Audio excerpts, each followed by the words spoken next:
antes de arrancar respecto a algún tema particular, el que fuera. Profe, sobre la unidad 5 que usted subió Sí, al campus, sí. ¿la vamos a usar toda o imprimimos una parte? No, vamos a hacer, sigue así la cursada a partir de ahora. Hoy vamos a ver el capítulo 4 de Novaro, que está referido a la Revolución Argentina. Con eso cerramos la unidad 4. El texto de Grimson no lo vamos a ver. El es cortito, no lo vamos a ver.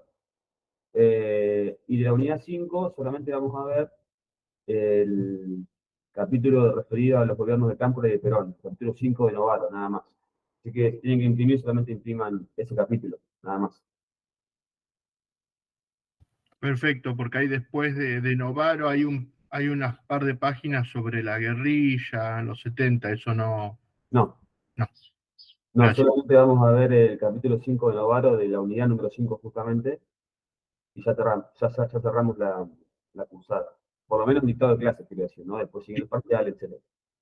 Perfecto, gracias, profe. Bueno,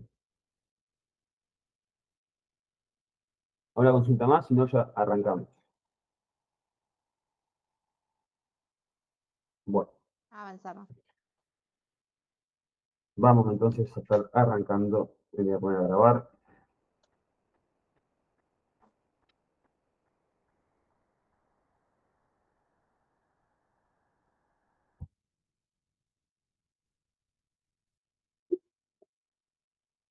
Se está grabando la llamada. Bueno, en la tutoría de hoy, o clase de hoy, vamos a ver el capítulo 4 de Marco Novaro, que está referido a eh, la anteúltima dictadura de nuestro país, eh, que es la que gobierna el país desde el 66 hasta el 73, ¿sí? La denominada Revolución Argentina. Si bien en esta dictadura hubo diferentes gobernantes, presidente de facto, responden a una misma línea en referencia al tratado de un proceso que era el de la revolución, el de la autodenominada, obviamente, Revolución Argentina. Bueno, antes de pasar al desarrollo de este gobierno, recordar que nosotros veníamos de una situación de división de las Fuerzas Armadas entre azules y colorados, eh, con diferentes visiones respecto a qué hacer en referencia a la integración o no integración del peronismo al sistema político argentino, democrático, eh, con enfrentamiento entre ambas facciones durante el gobierno de Ilia, imponiéndose siempre eh, el bando de los azules, o la facción de los azules. Bueno,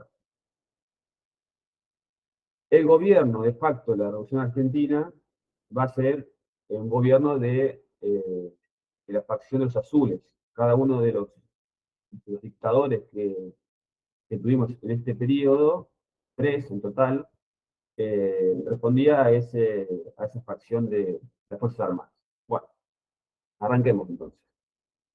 El primer gobernante de esta revolución argentina va a ser Onganía, ¿no? En junio del 66 asume, se produce el golpe de Estado contra el presidente Ilia y asume Onganía en representación de la revolución argentina.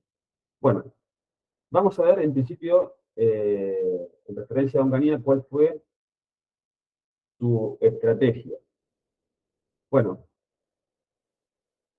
en primer lugar, lo que hay que decir es que Onganía se propuso refundar el país, concentrando el poder y llevando adelante esta estrategia en un esquema de 3 tiempos, con un proceso de 3 tiempos. Primero vamos con esta idea de refundar el país. Ayer explicaba en clase que si bien los militares fueron un factor importante en todo este proceso que estamos viendo del siglo XX, se convirtió en un actor relevante en la política. ¿Sí? Hasta este momento, eh, las dictaduras se erigían como transiciones, como procesos de transición entre situaciones existentes y otras que venían. Es decir, se veían como normalizadoras de procesos, ¿no? En un momento estaba en el gobierno el radicalismo con Irigoyen, la oposición a ese gobierno produjo el golpe de Estado, pero rápidamente hubo llamado a elecciones. Lo mismo pasó en el 43, golpe de Estado y en menos de 2 años llamado a elecciones, en 3 años. En el 55 lo mismo, golpe de Estado contra Perón y llamado a elecciones. Bueno, esta revolución del 66 es diferente a las anteriores. ¿Desde qué punto de vista? Desde el punto de vista que no se proponen como instancias de transición, sino como instancias de refundación del país. Se proponen un objetivo diferente, es refundar el país, en la lógica de Onganía, desde una perspectiva occidental, cristiana, básicamente.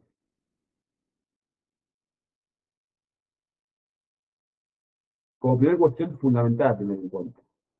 Esta línea va a ser continuada con la próxima dictadura. Su denominación va a dar cuenta de ello. Recuerden que la última dictadura se autodenominó como un proceso de reorganización nacional, también con una lógica bastante parecida en cuanto a que había que refundar el país. Son 2 dictaduras muy diferentes a las anteriores en este sentido. Incluso en cuanto también a la duración. Si uno observa las duraciones, también son diferentes en cuanto a la duración. Bueno, pero estamos en esta dictadura.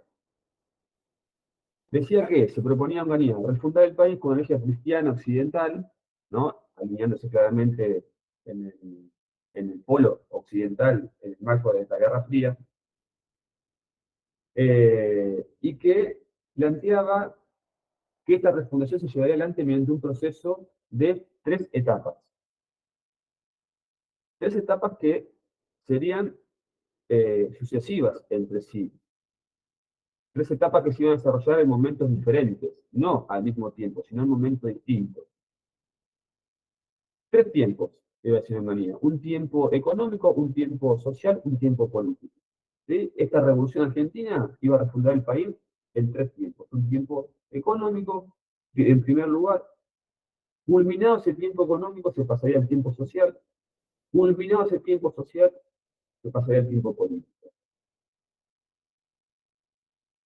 ¿Qué significaba esto? Que en primer lugar pondrían en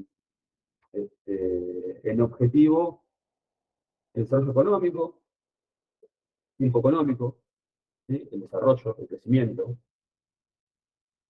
Luego pasarían a pensar en la distribución de ese crecimiento, las posibles mejoras que podrían tener los sectores sociales, trabajadores, etcétera, respecto al crecimiento del país. Y después de todo eso, vendría el tiempo político.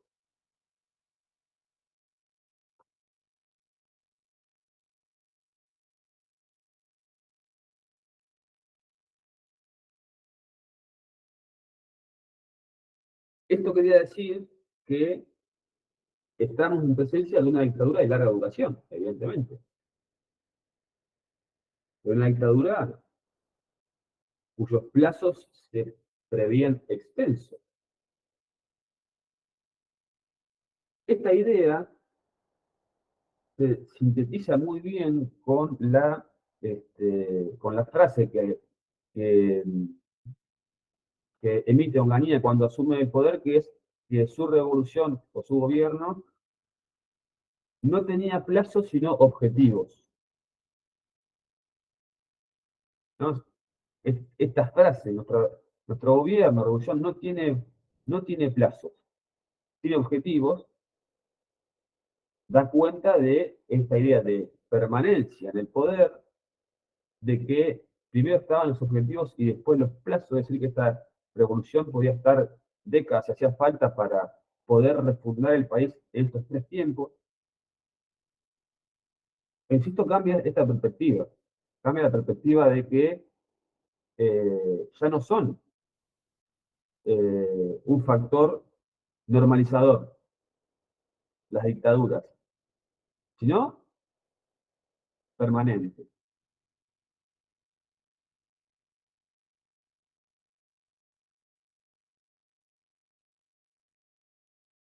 ¿Cuáles son algunas de las características de esta revolución argentina?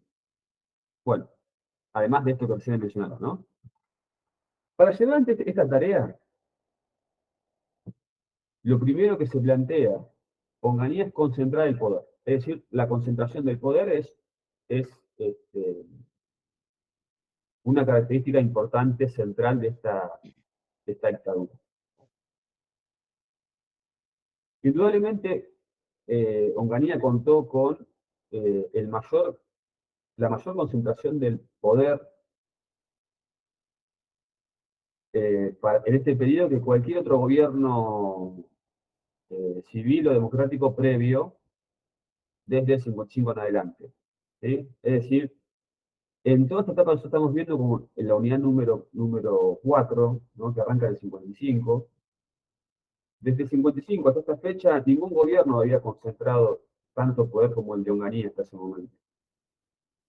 Ni la Revolución Libertadora, ni Frondizi, ni Ilia, ninguno.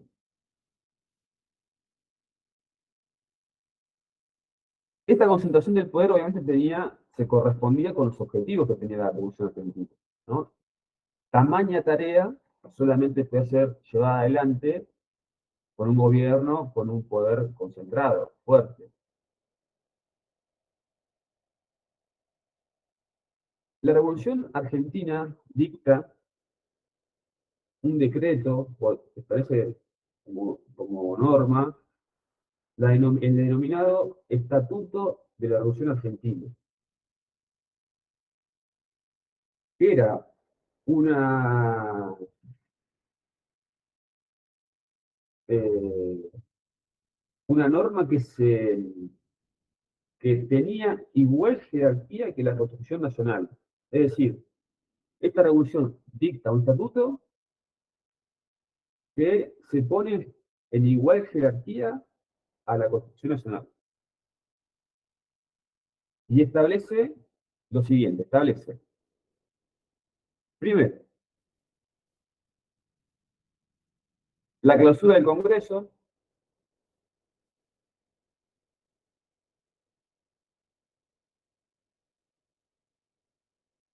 establece la eliminación de la división de poderes,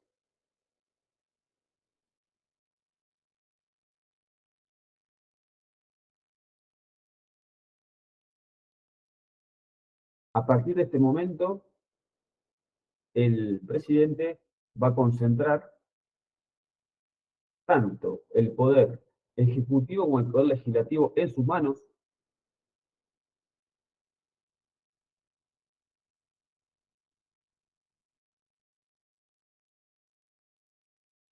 Además, va a tener la facultad de nombrar a los miembros de la Corte Suprema de Justicia.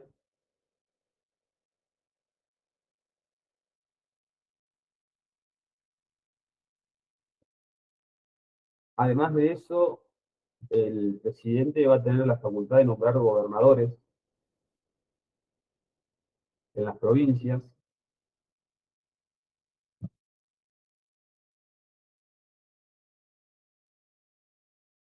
y esos gobernadores que nombrarán las provincias van a tener facultades parecidas a las suyas, es decir, van a concentrar el poder ejecutivo y legislativo también en sus provincias.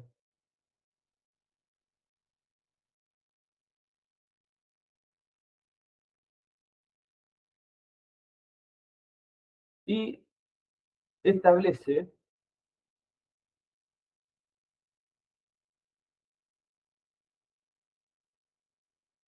la disolución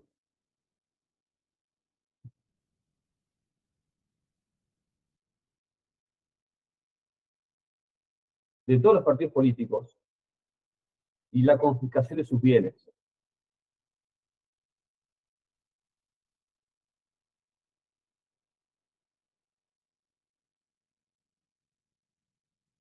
Es decir que lo que hasta el momento padecía solamente el Partido Peronista, que era su proscripción, su prohibición, ahora le toca a todos. Todos los partidos políticos son disueltos y sus bienes confiscados. Se cierra la política. ¿Cuándo se va a abrir de vuelta? Bueno, en tercer tiempo. Una vez que esté resuelta la cuestión económica, una vez que esté resuelta la cuestión social, volverá el país a la vida política.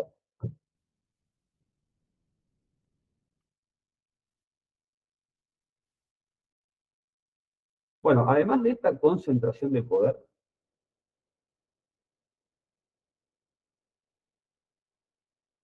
como primera característica del gobierno de Onganía, hay que mencionar en segundo lugar que fue un gobierno con un claro sesgo autoritario,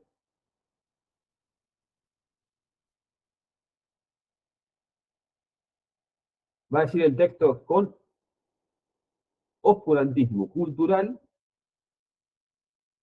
y educativo.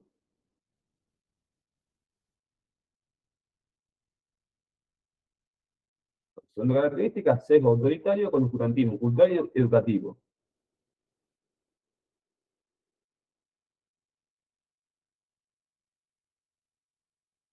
Bueno, nosotros vimos en la clase anterior que durante el gobierno de Arturo Illia hubo una manifiesta intención de construir la idea de una figura débil. Bueno, esta dictadura, o en particular, en este momento del gobierno de Onganía, se propone construir una imagen diferente, una imagen este, de fortaleza. Por eso esta concentración del poder, y a esa concentración del poder le agrega este sesgo autoritario. Rápidamente se produce, creo que dice el texto de Novaro, un shock de autoritarismo por parte de este gobierno.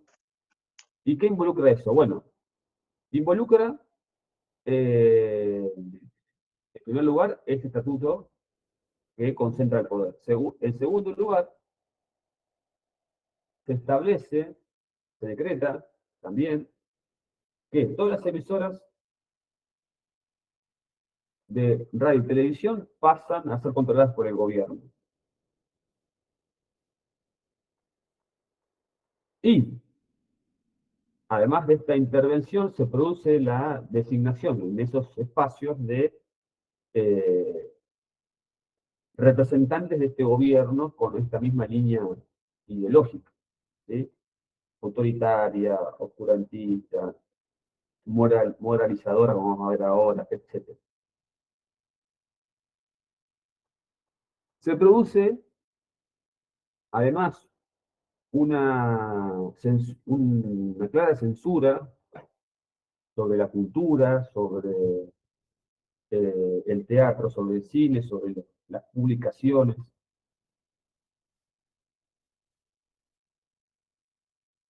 Es el momento en el cual se empieza también a controlar por parte de la policía eh, en los hombres el largo de su cabello, en las mujeres el largo de su minifalda.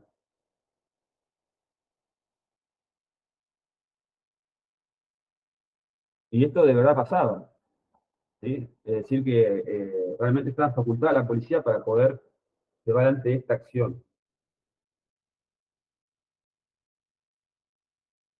Además de eso, se produce algo novedoso, que es la intervención en el mundo universitario, ¿sí? Hay una intervención sobre el mundo de las universidades, por una razón en particular, por la creencia respecto a que esos ámbitos eran lugares de difusión de ideas disolventes, de ideas desintegradoras de la familia, eh, cercanas al comunismo, etc. Insisto en un marco de Guerra Fría, ¿no? Nunca hay que perder de vista ese contexto, el contexto de la Guerra Fría. Y el contexto, además, de que, como vimos en la clase pasada, ya en estos momentos se empieza a implementar en las escuelas américas la, la difusión de esta doctrina de la seguridad nacional, que postula esta idea del enemigo interno, de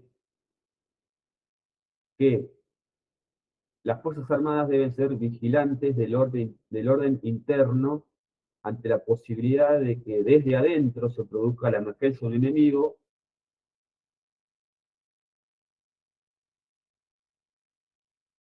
sobre todo que sea vehículo de la implantación de ideas revolucionarias, subversivas, comunistas, en el marco, insisto, de la Guerra Fría.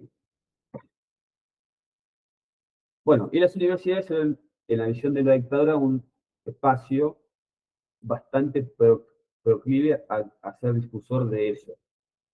Entonces se establece una ley, una ley orgánica de las universidades nacionales, ¿no? Que prohíbe la actividad política dentro de las universidades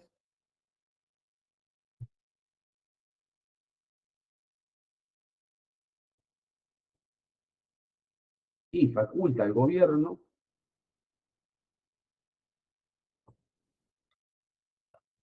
a intervenir en caso de conflictos internos dentro de las universidades. Es decir, que cuando se produjera algún tipo de conflicto, podía intervenir dentro de la universidad, violando obviamente la autonomía universitaria, violando la autonomía universitaria, claramente, obviamente. Además de eso,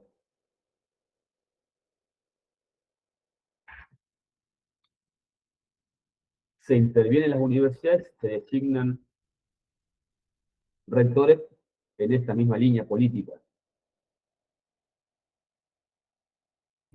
ideológica.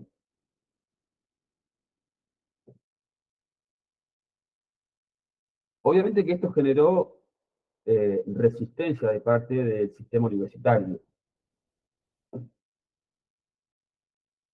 La primera de las resistencias se genera muy poquito tiempo de iniciado el gobierno y establecía esta nueva ley orgánica de las universidades, en la Universidad de Buenos Aires, donde profesores y estudiantes toman la universidad en protesta ante esta intervención. La respuesta del gobierno fue avalar por esta ley que dicta el mismo gobierno. Recuerden que eh, Onganía había acumulado los poderes ejecutivos y legislativos en sus manos. eh, la respuesta del gobierno, insisto, es la represión, en la famosa noche de bastones largos, donde terminen con la toma apaleando docentes y alumnos, en este famoso hecho histórico producido en 66, que genera además un éxodo de académicos del país ante esta realidad.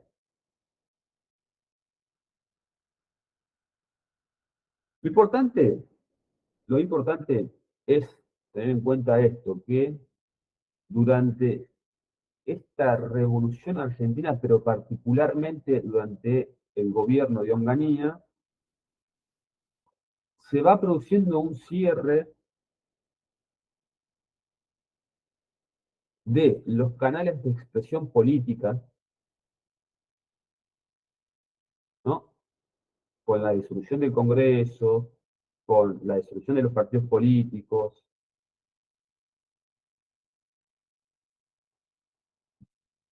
a lo que se le suma una censura en clave moral y además religiosa,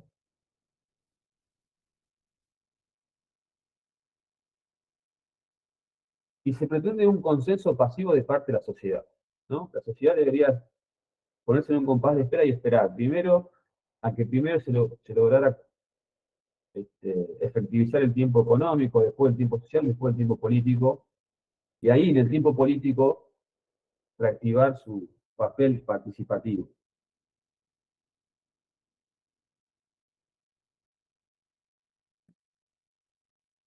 Ahora vamos a profundizar en adelante un poquito más sobre esta cuestión que es muy importante. Bueno, brevemente, ¿cuál fue el modelo? Ya vimos la parte política, ¿no? La estrategia de Onganía. La estrategia, refundar el país en lógica occidental cristiana, en un proceso de 3 tiempos, en un esquema de concentración de poder, en un sistema autoritario, oscurantista, desde el punto de vista cultural, moralizador, con intervención sobre el sistema educativo, en esta misma lógica, etc. Bueno, vamos a lo económico. Lo económico, este es un gobierno, digamos, que combina algunas medidas de un corte ortodoxo con otras de un corte, podemos decir, vinculadas con el desarrollismo. Algo más difícil de encuadrar. Es un híbrido. Por un lado, es un gobierno que impulsa medidas duras en términos económicos. Por ejemplo, establece una reducción del Estado, se plantea esto de racionalizar el personal del Estado, las empresas del Estado. A su vez, es un gobierno que, eh, haciendo mucho hincapié en la idea de la eficiencia,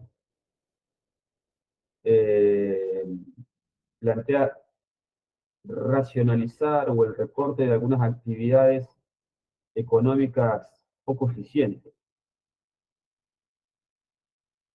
Por ejemplo, un ejemplo de esto ocurre en Tucumán, donde ante una sobreproducción de azúcar, se plantea el cierre higiénico azucarero, lo cual despierta la protesta de obreros y la represión como respuesta del gobierno a esos obreros. A su vez se plantea un ajuste del gasto, bajando subsidios. Se plantea congelar salarios y lograr un acuerdo de precios para tratar de equilibrar esa medida. Hay una devaluación del peso, bueno, etc. Es decir, esto que uno podría ubicar estas medidas en un esquema de ajuste fiscal. Sin embargo, también no podríamos encuadrar a este gobierno solamente en este espectro, sino que también hay que decir que tomó medidas de tinte tal vez más vinculadas con el desarrollismo. Por ejemplo, eh, el incentivo de la erradicación de nukleos extranjeras, capital extranjero, quiero decir, y además un importante plan de obra pública nacional.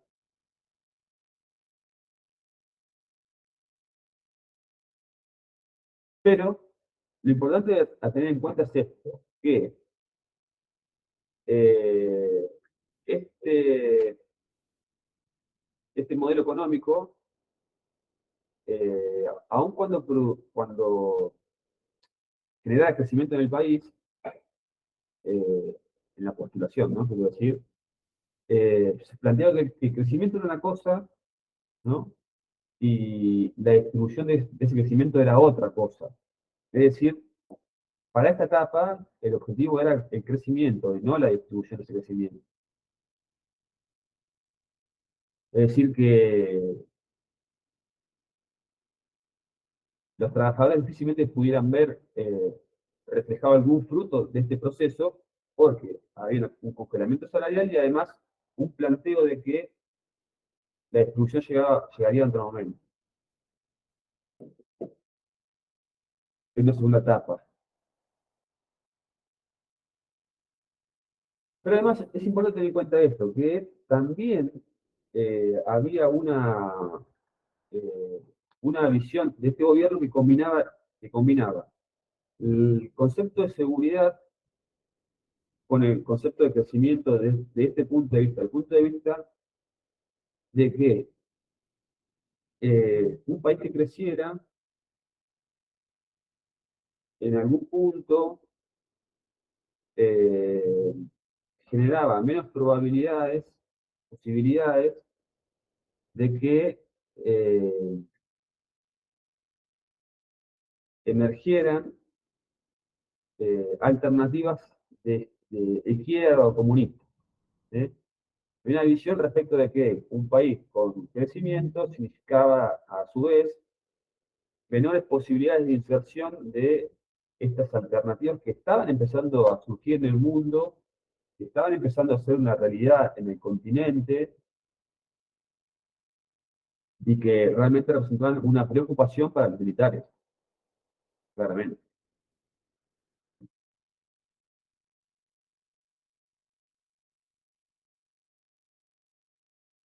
Pasamos a otro punto, que es muy importante, que es el siguiente. En este periodo se va produciendo, producto de todo esto que hemos visto hasta ahora,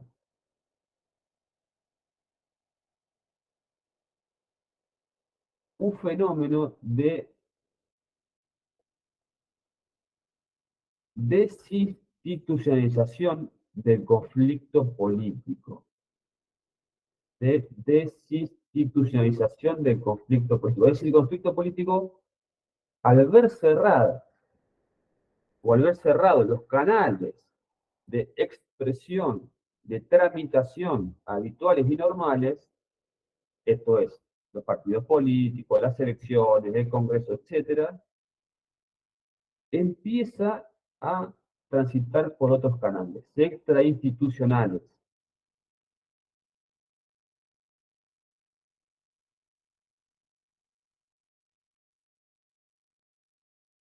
La producción de un divorcio entre las reglas que intentan imponer el Estado con las que empieza a transitar la sociedad para expresar la política. No olvidemos que esto tiene que ser ubicado en un contexto mayor, del que ya hablamos en la clase anterior, referido a lo que denominamos el clima de época de este momento, de casi 60 y casi 70, clima de época efervescente, de cambio social. Bueno, no lo vamos a repetir porque lo vimos en la clase anterior. El factor externo era importante en estos momentos, con su efecto contagio. Y a esto hay que agregarle además que a nivel local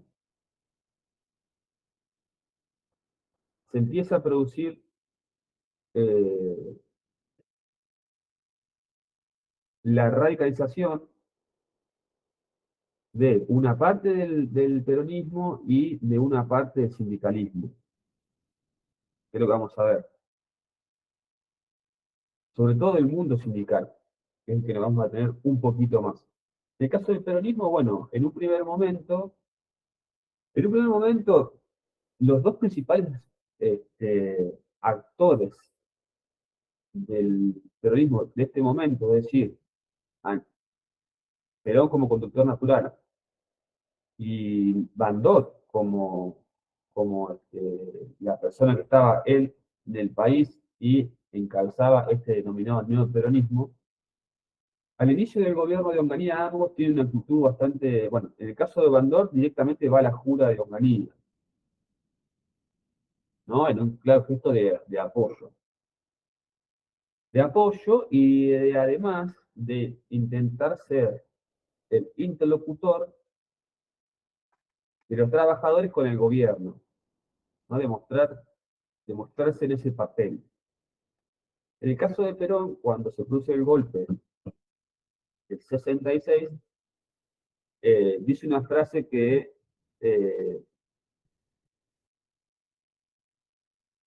que planteaba esto. Él decía, bueno, hay que ver qué pasa, hay que desencillar hasta que aclare. Es decir, hay que esperar, ¿no? Es decir, su primer mensaje no fue de condena, sino, bueno, hay que esperar, ¿no? Hay que ver qué pasa. Hay que desencillar hasta que aclare, ¿no? Bueno, eso progresivamente fue mutando en un mensaje más duro de parte de Perón, y en algún momento incluso empezó a alinearse con algunos fenómenos de tipo revolucionario. Digamos, cuando muere el Che Guevara, eh, lamenta esa pérdida y dice, bueno, ha muerto uno de los nuestros, quizás el mejor. Tiene mensajes de elogio a Fidel Castro, digamos, hacia Mao Zedong. Bueno, empieza a virar hacia esos espacios porque también cambian los tiempos, ¿no? Pero él siempre fue un gran olfateador de los tiempos, y entonces también esto posiblemente tuviera que ver con esos posicionamientos.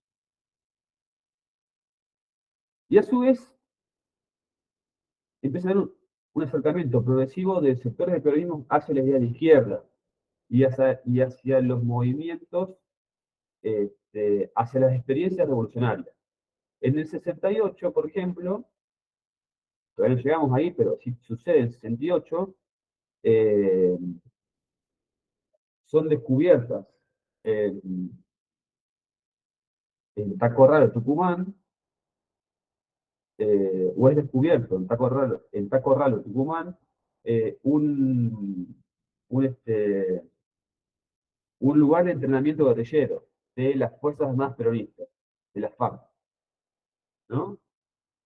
Que es descubierto el entrenamiento, la policía controla rápidamente ese pequeño foco, se termina la historia, pero ya empieza a decir algo. La noticia es, se descubre en Tucumán, ¿no? Un lugar de entrenamiento militar de las Fuerzas Armadas Peronistas. Es un intento de guerrilla.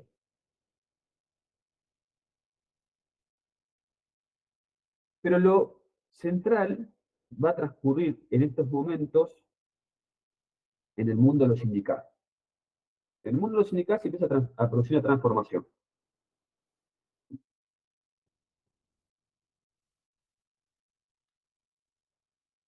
El sindicalismo va a experimentar una transformación y una división.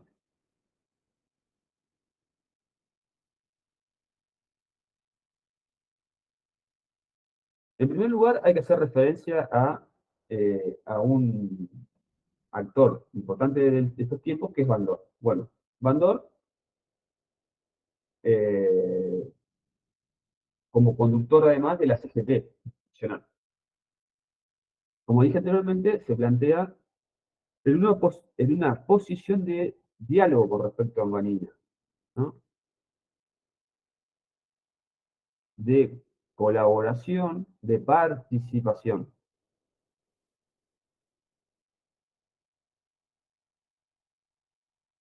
Pero tiene un problema esta estrategia, ¿no? Que a él lo ubicaba como interlocutor obligado de los militares, que es lo siguiente: este era un gobierno con un sesgo autoritario y represivo sobre todos los campos sociales, sobre el campo de la política, sobre el campo de la cultura, sobre el campo de la educación y también sobre el campo de lo sindical. Cuando se producen, insisto, estas protestas en Tucumán por el cierre de ingenios azucareros, la respuesta del gobierno es la represión. Pero además de eso establece el congelamiento de salarios. Es decir, que en esta actitud de colaboración de Bandor, empieza a tener poco rédito esta posición ante este gobierno. Empieza a redituar bastante poco esta posición ante este gobierno. Y empieza a generar alguna división interna del sindicalismo respecto a dos cuestiones, respecto a cuál debe ser la metodología en la forma de hacer sindicalismo y además en los objetivos.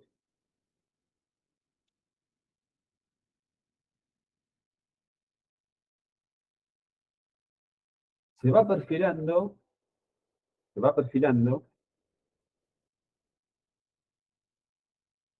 el surgimiento de una corriente más combativa dentro del sindicalismo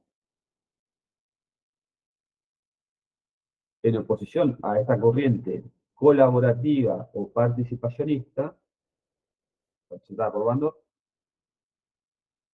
Entonces se va perfilando una corriente más combativa y que además empieza a fortalecer esta corriente más combativa desde dos lugares. Primero, desde las regiones. Es decir, una cosa es el CGT nacional, otra cosa es lo que pasa en las provincias.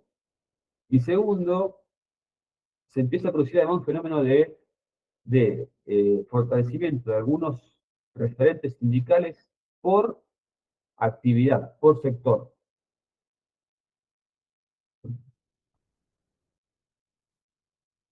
Pero se va produciendo este fenómeno, insisto, creo que no lo dice así Novaro, pero así, más o menos así el proceso, un fenómeno de rebelión desde las bases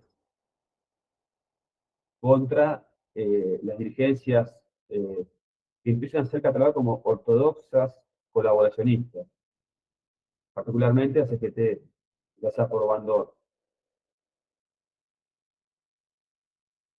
Con todo esto eclosiona en el 68. En el 68. El Congreso de la CGT, elegir autoridades, conducción, y en esa elección se impone como conductora CGT Raimundo Ongaro, del sector gráfico, y que expresaba esta corriente más combativa dentro del mundo sindical. Bueno, ¿qué sucede? Bandor y los suyos no se tienen resultado y se van y parten la CGT y quedan conformadas dos CGT. La CGT de Ongaro, que se llamó la CGT de los argentinos, y la CGT Azopardo, que era la CGT de Bandor. La CGT de los argentinos, que es encabezada por Ongaro, se va a dar un fenómeno eh, de, de reunión de diferentes corrientes ideológicas de izquierda, peronistas radicales, gente de movimientos de los sacerdotes del tercer mundo, empieza a publicar un semanario de CGT argentinos que tiene como director a Rodolfo Walsh.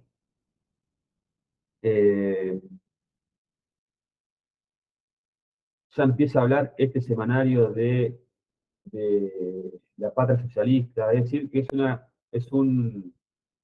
CGT, digamos, posicionada en términos bastante diferentes respecto a lo que expresaba Bandor. ¿Sí?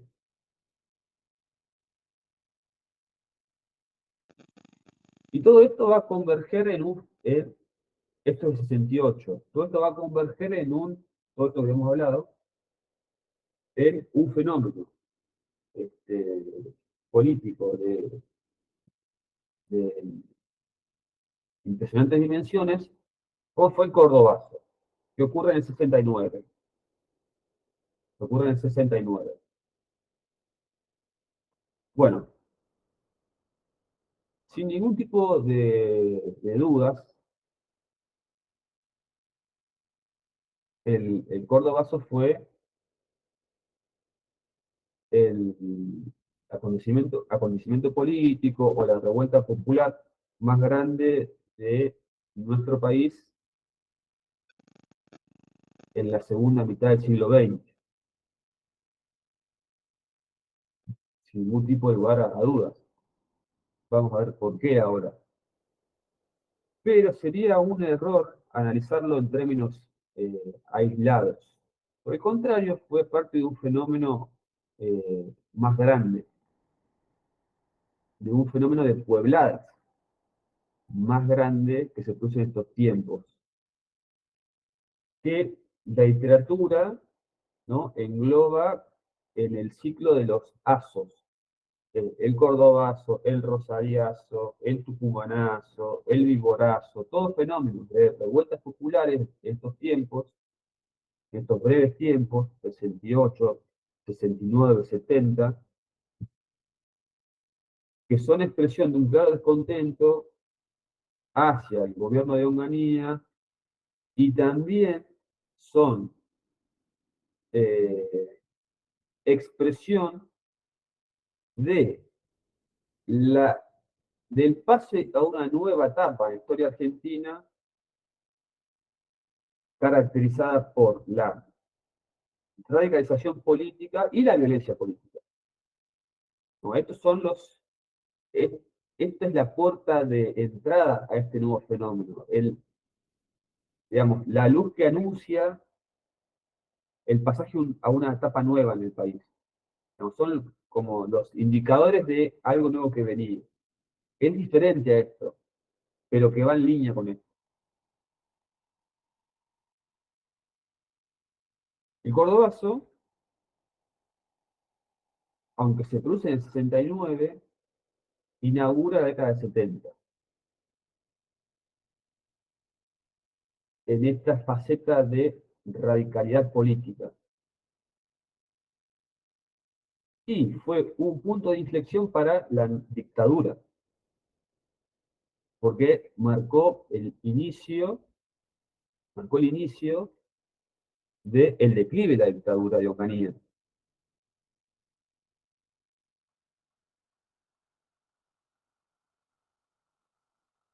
Bueno, ¿cómo se desarrolló el cordobazo? Bueno, de la siguiente manera. El fenómeno de intervención de la dictadura en las universidades generó resistencia. Ya vimos una, la Universidad de Buenos Aires en el 66, que termina en la famosa Noche de los Bastones Largos.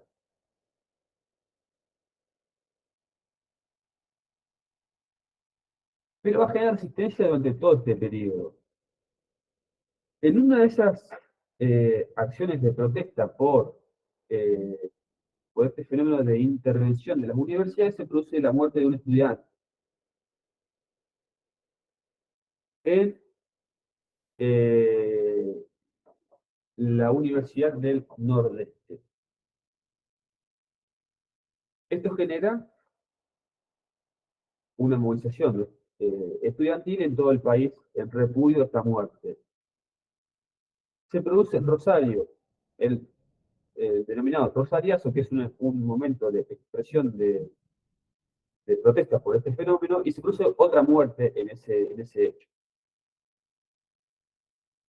Bueno, estas dos muertes consecutivas y en poco tiempo produce de parte de las dos CGT, las CGT Asopar, CGT Argentinos, llamada a una huelga general para el 30 de mayo del 69, en protesta por estos dos hechos y además por algunas también reivindicaciones propias, pero sobre todo en en respuesta a estas dos muertes. Insisto, para el 30 de mayo del 69.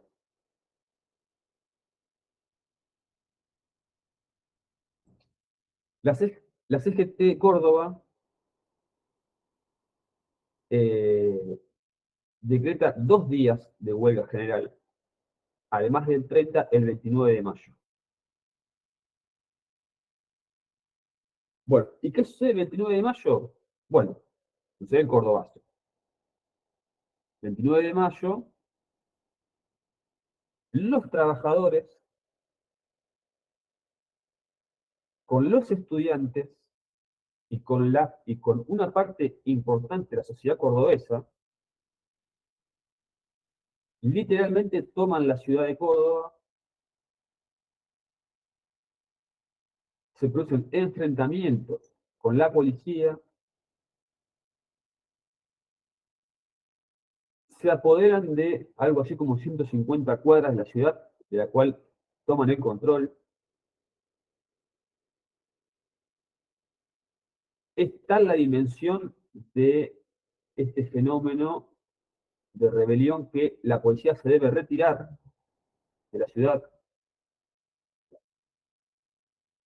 y tiene que venir el ejército nacional a poner orden en la provincia, tardando 2 días en poder recuperar la ciudad, a costa de algo así como entre 15 y 20 muertes, centenares de detenidos y heridos. En todo esto, insisto, todo esto encabezado por trabajadores, por estudiantes, por parte de la sociedad cordobesa, y sobre todo destacándose la presencia la presencia no, sino el protagonismo de algunos sindicalistas como Agustín Tosco, de Luis Fuerza, Salamanca, del Citram, entre otros. Dirigentes sindicales que representaban un modelo sindical opuesto al de Van Gogh, un modelo sindical de base, un modelo sindical con una orientación clasista, de izquierda, es decir, que, entre otras cuestiones, esta acción no solamente representaba un desafío para la dictadura, sino también un desafío a Bandor, no solamente desde el punto de vista de lo metodológico sindical respecto a cómo es el sindicalismo, sino desde el punto de vista ideológico también.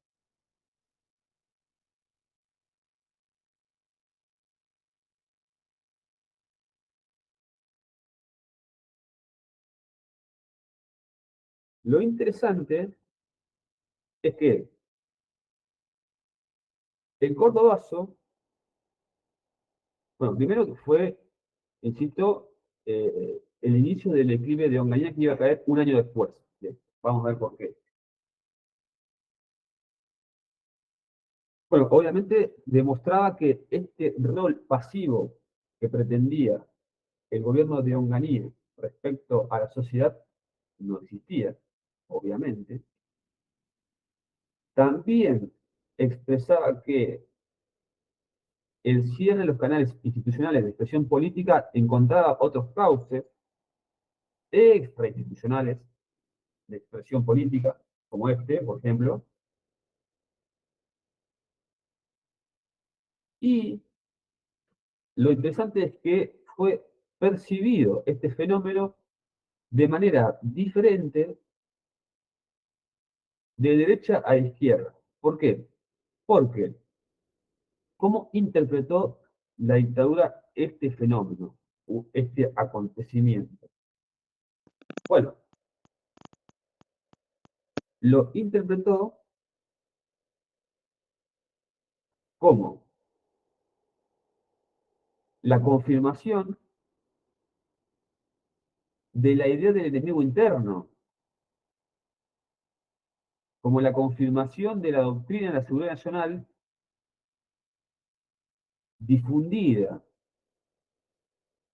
desde la Escuela de las Américas respecto a que en los países empezaba a emerger un enemigo interno que los podía poner en jaque desde adentro, desde posiciones de izquierda. A su vez, e inversamente, desde la izquierda, de los sectores de izquierda, se interpretó este fenómeno en sentido contrario. La interpretación fue que el país estaba ingresando en una nueva etapa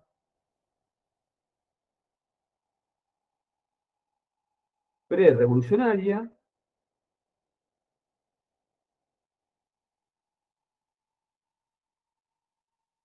con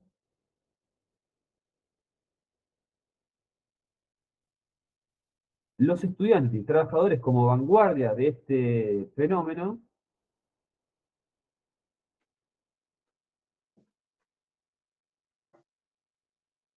y además se interpretó que eran válidos estos elementos de acción política violentos como método para llevar adelante este objetivo. Es decir, se validó una concepción y además una metodología.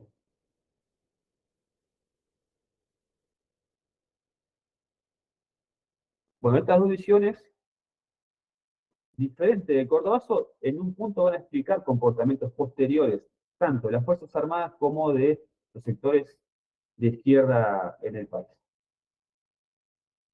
Pero Onganía no cae acá, no cae por este hecho, aunque sí lo deja claramente herido, sino que cae por un hecho que se produce exactamente un año después, el 29 de mayo, pero del 70,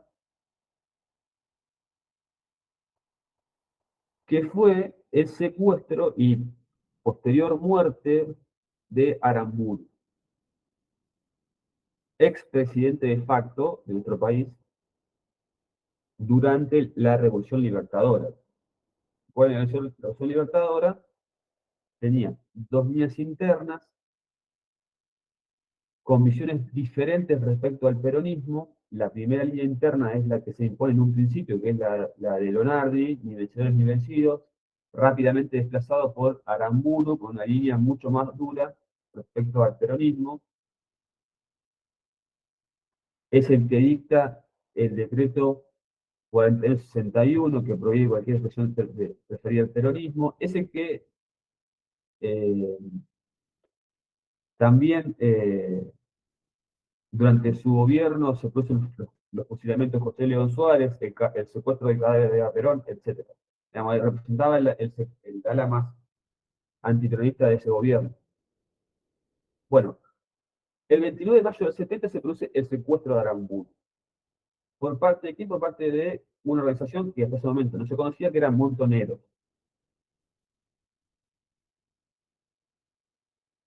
¿Cómo se produce el secuestro de Aramburu? Bueno, Montoneros, que en ese momento era una organización pequeña, básicamente, hace un seguimiento a los movimientos de Aramburu, ubican su lugar de residencia, se dirigen hacia ese lugar, van al departamento, los atiende la mujer de Aramburu y le dicen que son la guardia del presidente enviado por el Estado, la guardia del ejército, vestido de militares, ¿no? Obviamente. La mujer le dice que pasen y se va. Bueno, cuando entran al departamento de Aramburu, dice, está secuestrado, viene con nosotros, se lo llevan a una estancia, provincia de Buenos Aires, Timote, donde lo someten a un juicio revolucionario, ¿no? Entre comillas,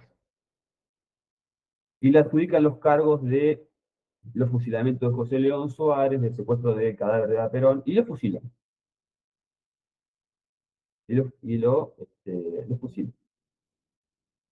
Cuando secuestran a Aramburu, hacen público que han secuestrado a Aramburu, dicen, somos montoneros, hemos secuestrado a Aramburu, cuando lo fusilan dan a conocer que han ajusticiado en sus términos, ¿no?, a Aramburu por los cargos que recién he mencionado. Bueno, esto obviamente que conmociona al país. Se trataba nada más y nada menos que un expresidente, alguien importante dentro de las Fuerzas Armadas. Pero, contrariamente a lo que podríamos creer en la actualidad, ¿no?, que un hecho de esto generaría claramente condena, solamente condena, en ese momento, si bien generó algunas condenas este, por el hecho sucedido, también generó reacciones de apoyo de una parte de la sociedad a este hecho, ¿no? Sobre todo digamos, de, del mundo del peronismo, que veía en Aramburu, bueno, alguien que los había perseguido, que los había fusilado en el 56, realmente esto había pasado, que había sido el responsable del secuestro del cadáver de Eva y su desaparición, etcétera, etcétera. Es decir, concentraba básicamente todo, la figura del antiperonismo se concentraba realmente en una figura como Aramburu. Y recordemos que estamos en el año 70, 15 años de persecución del peronismo, de prohibición del peronismo, de persecución del peronismo, etcétera, etcétera, etcétera. Lo cual posiblemente explique una parte de esas adhesiones que se produjeron. Y también en un clima de época que también empezaba a habilitar cada vez más este tipo de acciones. Entramos, década del 70, entramos en un periodo realmente de violencia política.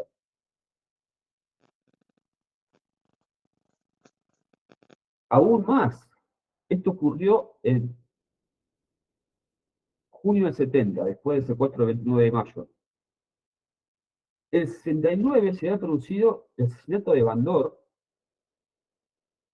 a manos de un comando peronista que lo había matado por traidor.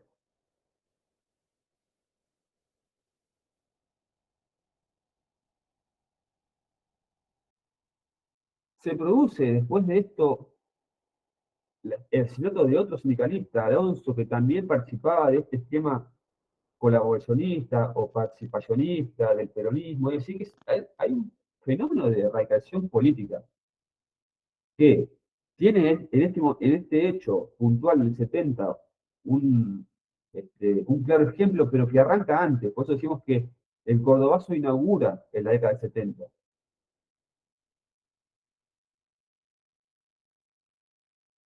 No porque en el cordobazo se haya producido esto, pero sí porque expresa el inicio de un proceso de radicalización política, de enfrentamiento con la dictadura, eh, de utilización de mecanismos violentos para poder enfrentar la dictadura, etc. La justificación que se empieza a dar de parte de estos grupos es que esta violencia,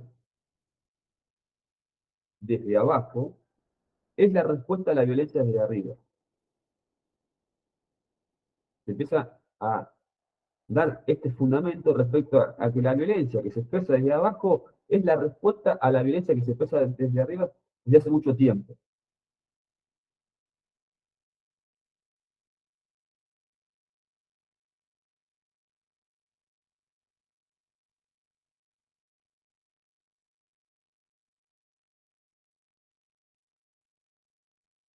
Y además, recordemos que estamos en un periodo donde no solamente ha ocurrido el Cordobazo, sino que se han producido otros fenómenos similares como, insisto, el Rosariazo, el Tucumanazo, el Viborazo, fenómenos de revueltas populares. Dos, en primer lugar. En segundo lugar, un contexto que viraba hacia estos procesos en la región, teniendo como ejemplo máximo la Revolución Cubana, por ejemplo. Pero no solamente esa revolución, sino otros fenómenos parecidos. Además de eso, en Argentina, en este momento, no solamente Montoneros era la guerrilla protagonista del momento, ya habían aparecido la FAP en el 68, rápidamente se articuladas. Ya estaba, ya la conocía la FARC, las Fuerzas Armadas Revolucionarias, de orientación guevarista. Ya estaba funcionando el PRT-ER, de orientación de izquierda. Eh, entre otras organizaciones guerrilleras, tanto urbanas como rurales.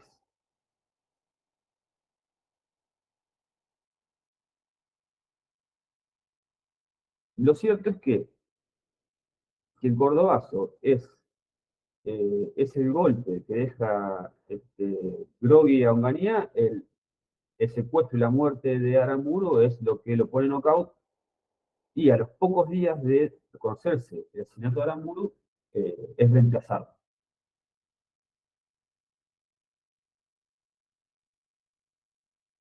¿Reemplazado por quién? Por Levington, que era otro general del elenco de los azules.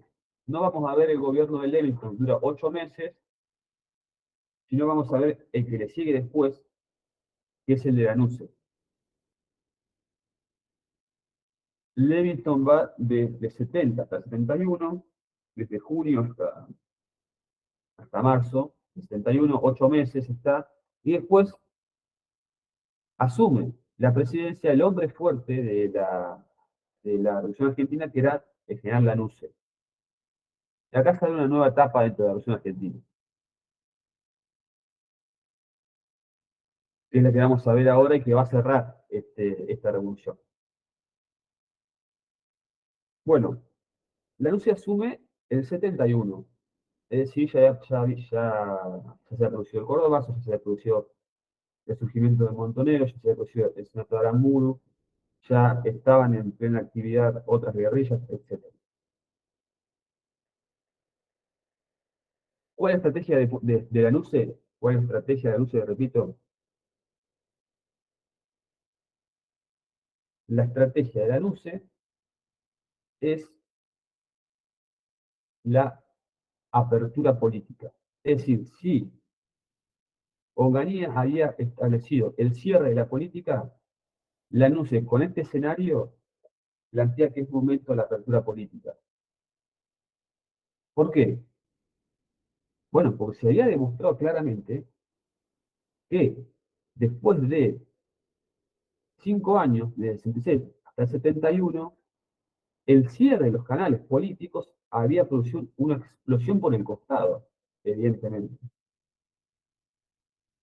En un clima de efervescencia, de cambio social, de violencia política, de movimientos políticos militares,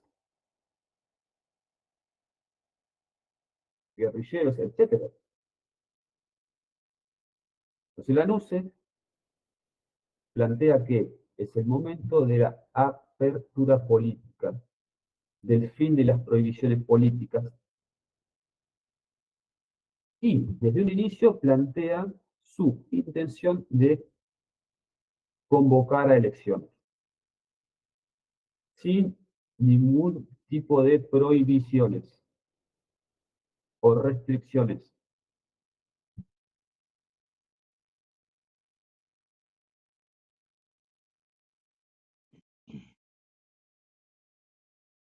Recordemos que Onganía había establecido la disolución de todos los partidos políticos en el 66 y la confiscación de sus bienes.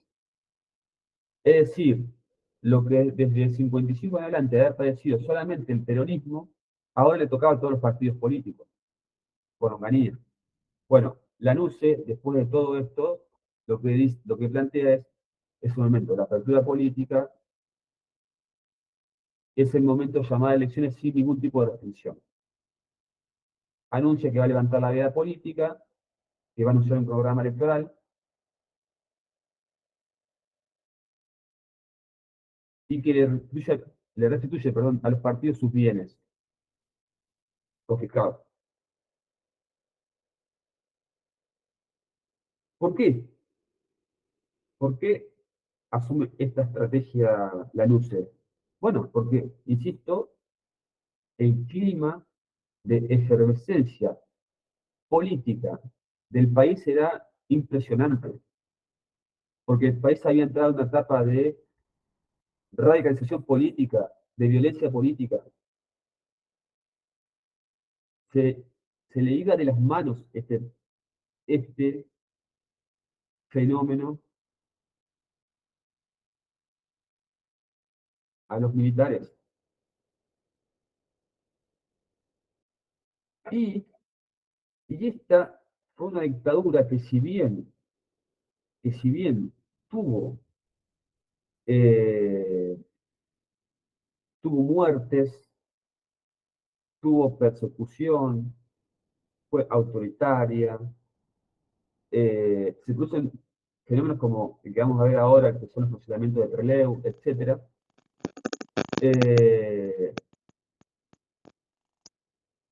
No abordó este problema con la lógica que lo abordó la que siguió después. Claramente en un plan, la que siguió después, digo, el 76, un plan de, este, de poner en caja este problema con la muerte directamente.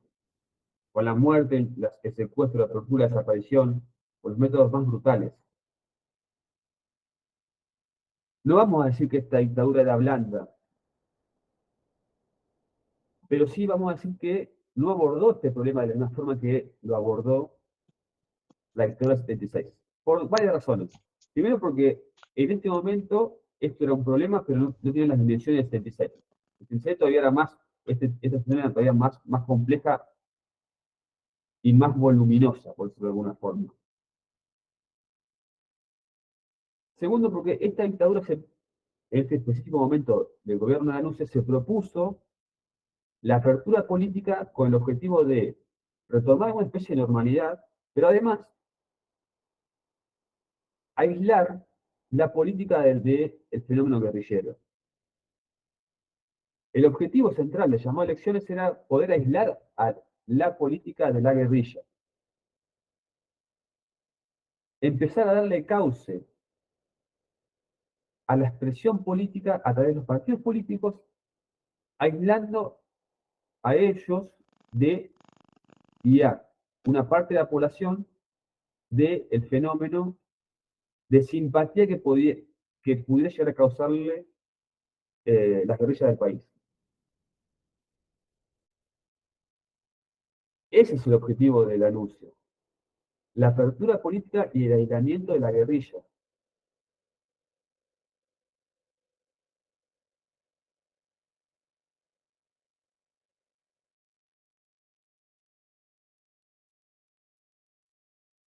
Para este problema, la guerrilla va a tener esta estrategia de anuncio y la va a complementar con una especie de, vamos a poner entre comillas, represión legal de este fenómeno, dado que se crea una Cámara Federal específica para condenar, para juzgar, ¿no? Y condenar delitos de terrorismo interno.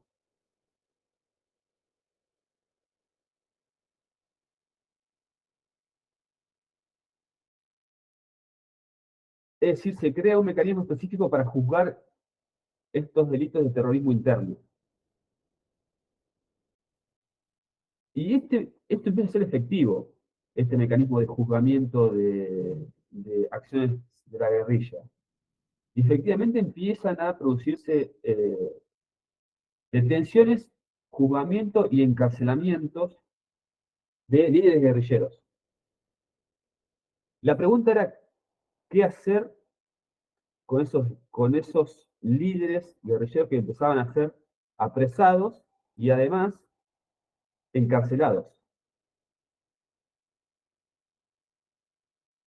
El miedo de la dictadura era que si alojaban a esos detenidos en grandes centros urbanos, existiera la posibilidad de un intento de, vamos a ponerlo en estas palabras, de rescate de los líderes guerrilleros encarcelados por parte de las organizaciones guerrilleras, ¿no? Entonces, la respuesta a ese problema es enviarlos a lugares lejanos de centros urbanos, de difícil o de no tan fácil acceso, comunicación, con poca población.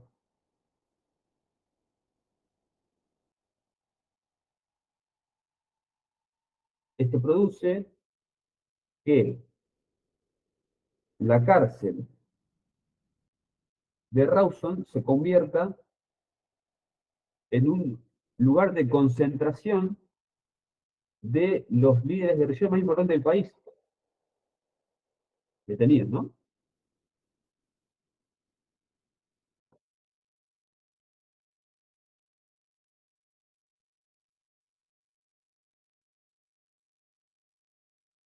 Y esto va a derivar en la famosa fuga de la cárcel de Rawson,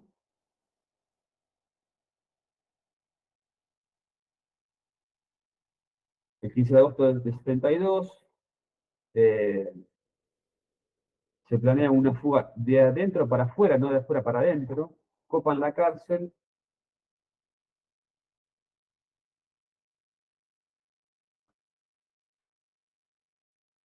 en ese copamiento hay una muerte de eh, Valenzuela dentro de la cárcel de Rawson.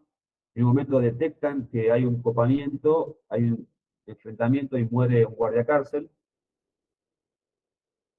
Logran copar la cárcel de adentro, cuando salen, bueno, hubo una falta de comunicación, una falla en la comunicación de adentro para afuera, se habían ido los vehículos que lo esperaban afuera.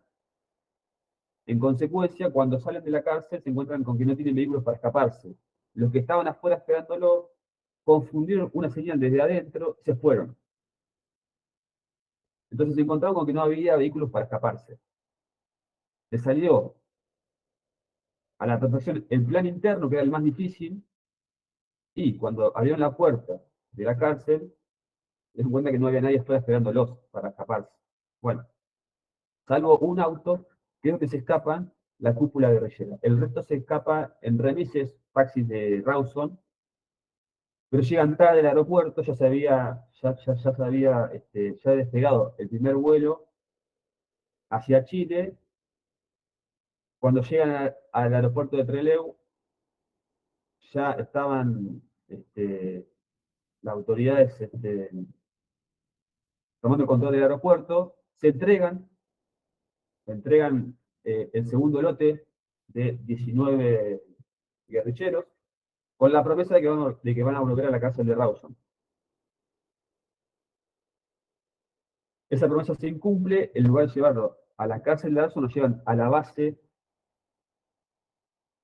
al naval de Trelew, y allí, luego de unos días, lo fusilan, dando la versión oficial de que se habían querido fugar. Era mentira eso. Se difundió la versión de que hubo un intento de fuga, lo cual no es cierto. Lo que hubo fue un fusilamiento de 19 guerrilleros. 3 sobreviven, son los que cuentan la verdad después. Bueno, esto como un dato para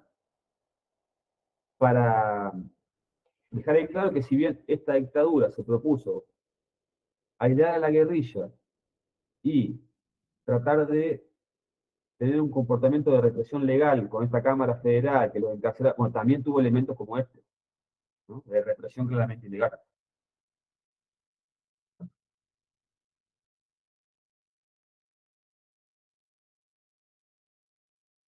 Pero vamos al plan de la NUCE que es el que va a cerrar la clase. La NUCE, insisto, propone esta apertura política. Le pone un nombre a esto que se llama Gran Acuerdo Nacional, o el famoso GAN, Gran Acuerdo Nacional.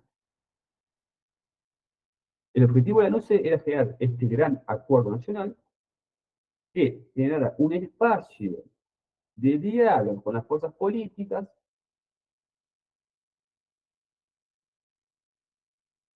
que significara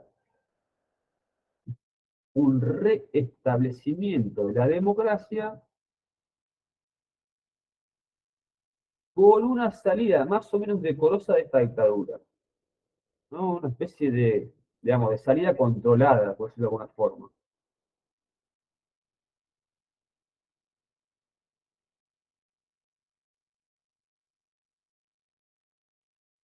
La invitación a los partidos políticos a aceptar este gran acuerdo nacional. Sobre todo, la invitación a Perón a aceptar este gran acuerdo nacional que se iba a dar con algunas condicionalidades impuestas por la dictadura. Bueno, la respuesta de Perón es bastante escéptica respecto al GAN, ¿no? Planteaba llamar elecciones sin ningún tipo de condicionamiento, y se empieza a generar un ida y vuelta, hasta diría transaccional, entre Lanusse y Perón, para que Perón pueda aceptar estas condiciones y avalar el GAN. ¿Cuál es esta transacción que se empieza a dar entre Perón y Lanusse? Bueno, empieza a tener algunos gestos Lanusse de distensión con respecto a Perón. Por ejemplo, le promete devolverle su grado militar que le habían sacado, le promete eliminar todas las causas, dar de baja todas las causas judiciales que le había iniciado a Perón en su ausencia. Sobre todo, tal vez lo más significativo, bueno, junto con el grado militar, ¿no? Para Perón, le devuelve el cadáver de Eva.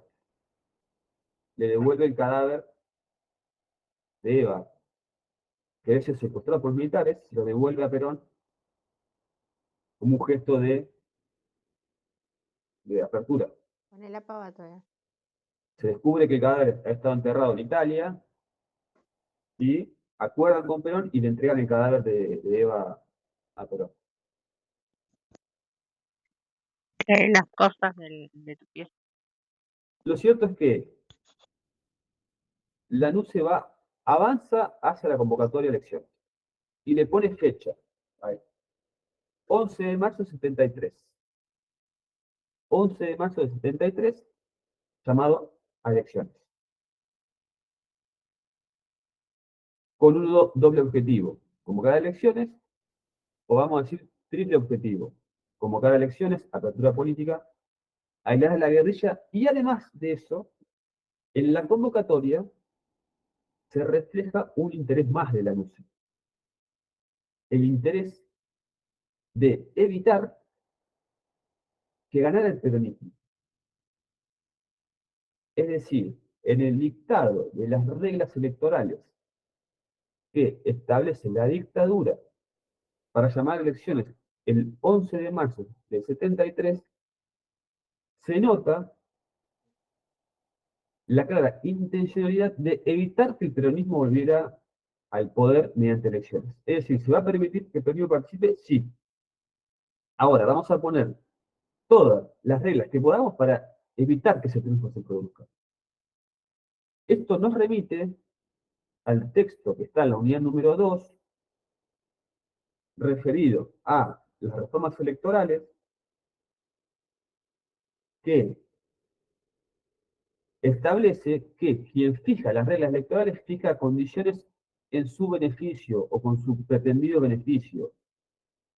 Quien impone reglas electorales le impone su estrategia a esas reglas electorales. Nunca es aséptica esa fijación de reglas electorales. Siempre tiene un interés.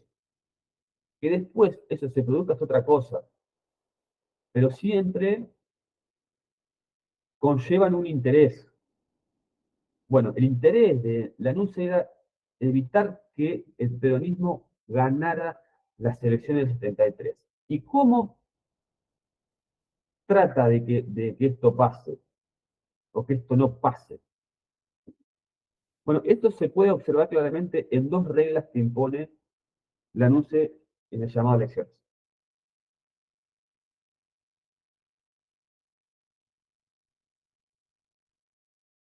¿Cuáles son esas dos reglas? Primero, hasta ese momento, Argentina no tenía el sistema actual de doble vuelta o balotaje. Eso es la primera vez en esta elección que se establece esta regla del balotaje, en el 73. ¿Cuál era el pensamiento o el cálculo, para ser más exacto, cuál era el cálculo de la NUCE? Bueno, ninguna fuerza política va a lograr obtener más del 50% de los votos en la primera vuelta, ni siquiera el peronismo. Ustedes recuerden que el peronismo, en las elecciones previas del 55 en adelante, el peronismo, el voto en blanco o las fuerzas no peronistas obtenían 20 y pico, 30%, 35%, nunca llegaba al 40%, ¿no? Era un cálculo lógico el de la LUCE, que el peronismo no iba a llegar al 50%, a más del 50%, en una primera vuelta, y que en una segunda vuelta la unión de las fuerzas del antiperonismo iban a lograr imponerse sobre el peronismo. Ese era el cálculo de la NUCE.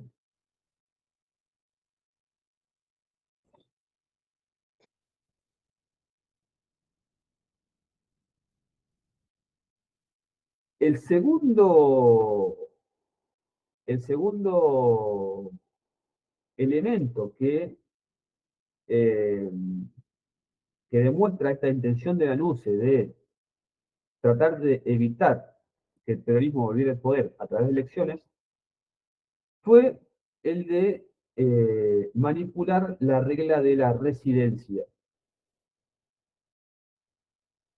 Este es el elemento clave, la manipulación de la regla de la residencia, que establece la NUCE que para ser candidato, cualquier persona que quiera ser candidata a presidente, vicepresidente, tiene que residir en el país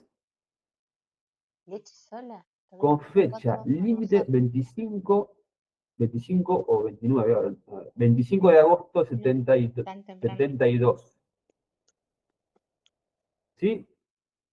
Si alguien quiere ser candidato a presidente o vicepresidente, tiene que residir en el país.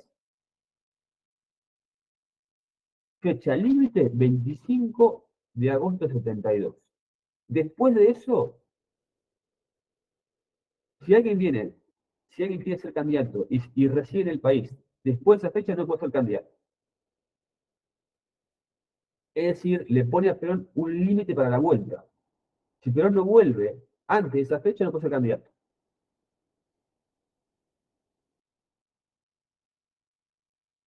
Efectivamente, Perón vuelve después de esa fecha. Perón vuelve en noviembre de 72. Consecuencia, no puede ser candidato.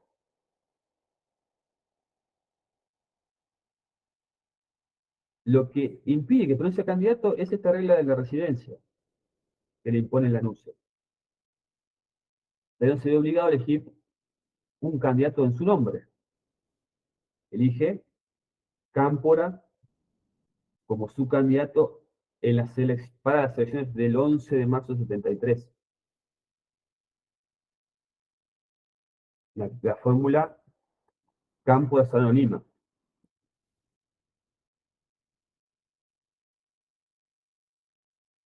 Con esto, básicamente,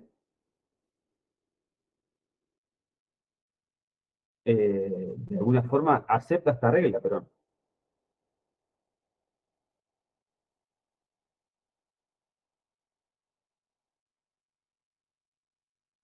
Ya, las selecciones de 73 ya son, ya es parte de otra clase, pero como dato, previo a eso, decir que Cámpora triunfa en 73 con el 49,5% de las elecciones.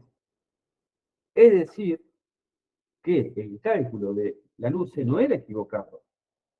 El peronismo no obtuvo más del 50% de los votos.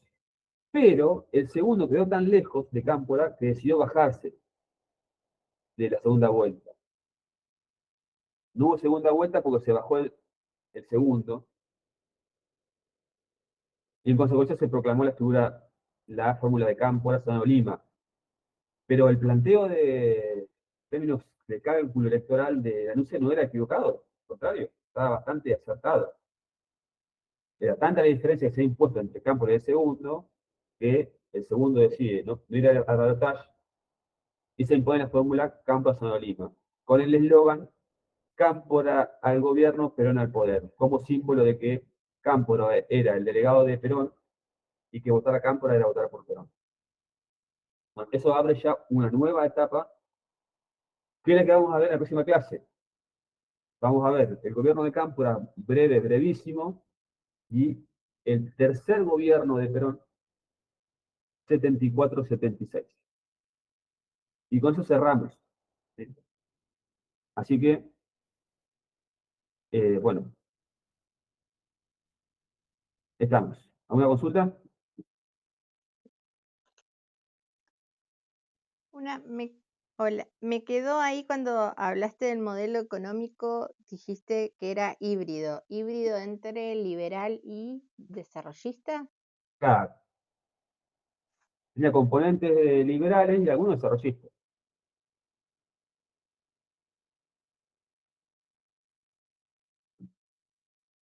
Esa era la... ¿Otra consulta? Bueno, si no hay consultas, recuerden que ya estamos cerca del segundo parcial.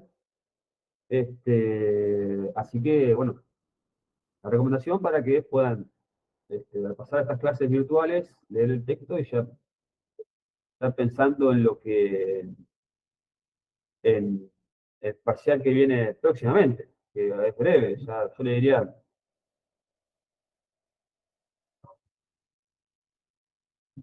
menos de 2 semanas.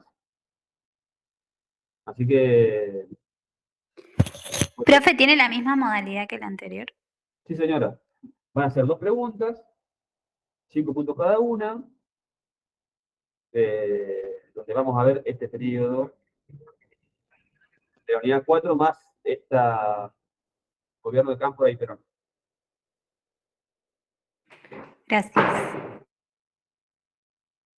Dice Sol, buen día, mi consulta es ¿por qué se robaron el cadáver de Eva?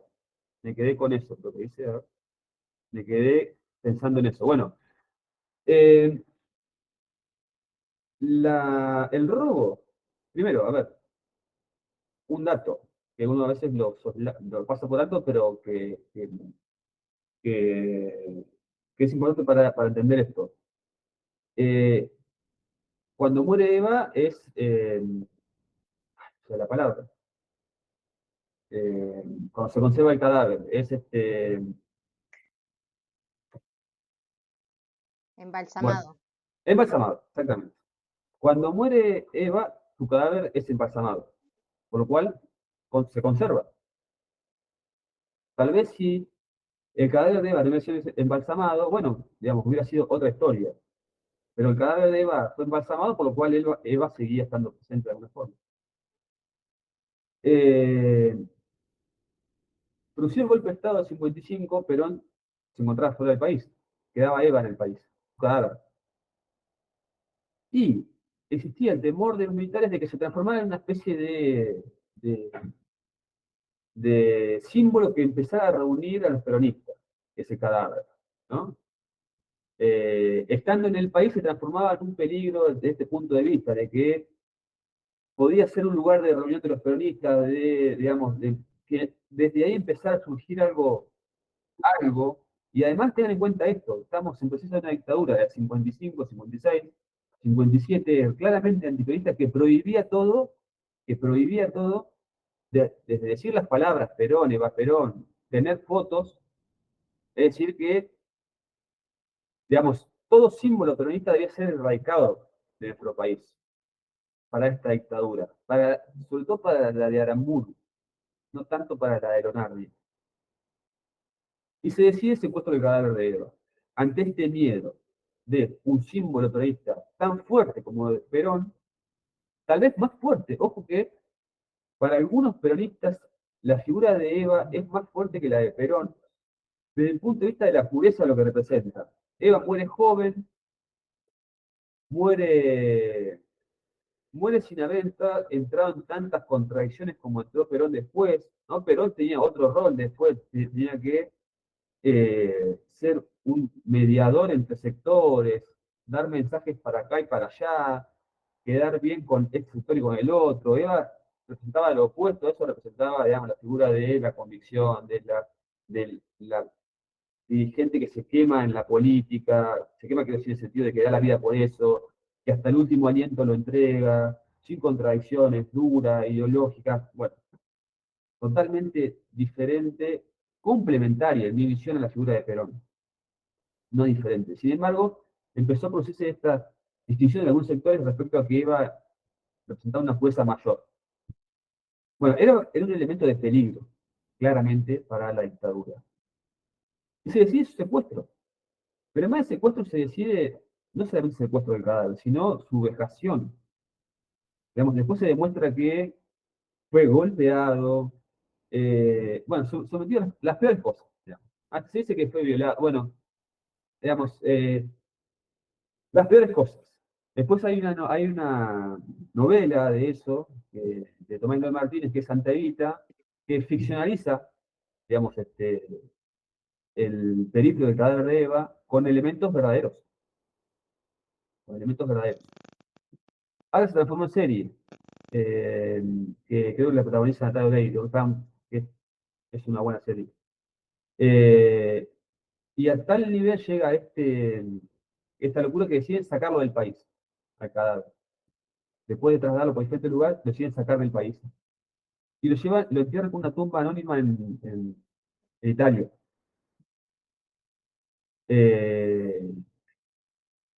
Bueno, esta es la explicación de por qué se secuestran el cadáver de Eva. Esta es la presunción, este era el miedo de los militares a un cadáver, ¿no? Pero más que un cadáver, una figura, a un símbolo, básicamente. Sí, Janina. Sí, sí, si traspolamos fue la primera persona que fue nombrada jefe espiritual de la nación. O sea, si traspolamos a la presidencia actual, donde él dice que las fuerzas del cielo, Argentina tiene un fuerte sesgo que tiene que ver con esto de la mística, de la religión. O sea, por eso fue Santa Evita, ¿no? Entonces, es eso de que el cadáver de ella pululó por muchos lugares, lo intentaron esconder. En primer lugar estuvo en la CGT, porque los trabajadores fueron los que quisieron hacer resguardo del cuerpo.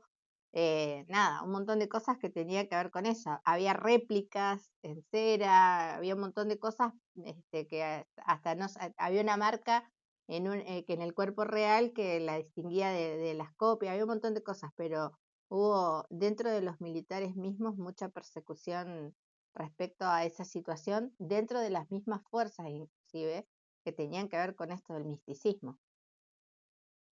Sí, sí, exactamente. Pero bueno, el secuestro del cadáver de Eva es el símbolo de lo que se intentó hacer con el peronismo.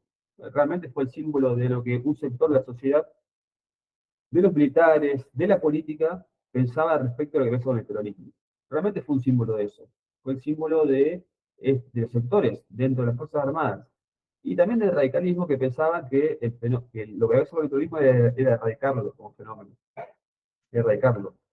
La vuelta, finalmente, este hecho que mencionamos de llamar a elecciones con el peronismo incluido, es la demostración del fracaso de esa estrategia.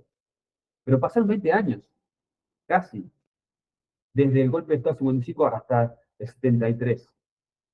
Pasaron 20 años casi entre una cosa y la otra para darse cuenta de que finalmente lo que había que hacer era aceptar que todas las fuerzas políticas participaban de las elecciones. En el medio hubo una tragedia en el país.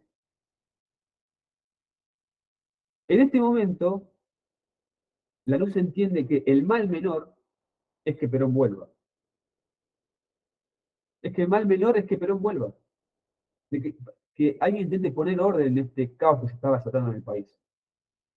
Entonces, se interpreta que el único que puede poner orden en la política de este país es Perón. Y por eso es lo que finalmente se decide. Después se va a demostrar, lo vamos a ver después, que ni siquiera Perón pudo poner orden en esta situación de caos, que ya era incontrolable, y que finalmente quien impone el orden son los militares a costa de terrible baño de sangre. Tal vez fue demasiado tarde esta respuesta de los militares al problema que transcurrió en el país de 55 en adelante. Tal vez ya era demasiado tarde. Pero bueno, eso ya es parte de otra clase. Sí, además el asesinato de Bandor no fue una cosa menor. El asesinato de Bandor marca en la Argentina el fortalecimiento de la clase obrera y es así como se conforma como un eje del movimiento justicialista, la clase obrera. Porque justamente es la clase obrera quien es la base del movimiento y ahí queda demostrado cómo la clase de repente, bueno, pese a sus ires y venires, ¿no? Hay grandes sindicalistas que en ese momento toman la posta y tienen diálogos con Perón, pero se ve una Argentina, porque acá es como que se ve que la universidad, si bien la universidad, pese a las intervenciones y lo que pasó, pero es como que la unión entre la universidad y la clase obrera fue la que confluyó en que se debilitara la dictadura. Pero bueno, lo de Bandor no fue menor, sino que no hubiese sido posible si la clase obrera no hubiese estado también, no estuviese sumado a la revolución universitaria. Sí, claramente. Por supuesto que sí. Claro que sí. Bueno, si les parece, acá dejamos. Y nos vemos de vuelta el sábado que viene para ver esta nueva etapa democrática que se abre con el triunfo de Cámpora y después el llamado a elecciones breve y el triunfo de Perón en el 74. ¿Sí? Bueno, buen fin de semana. Igual. Nos vemos la próxima.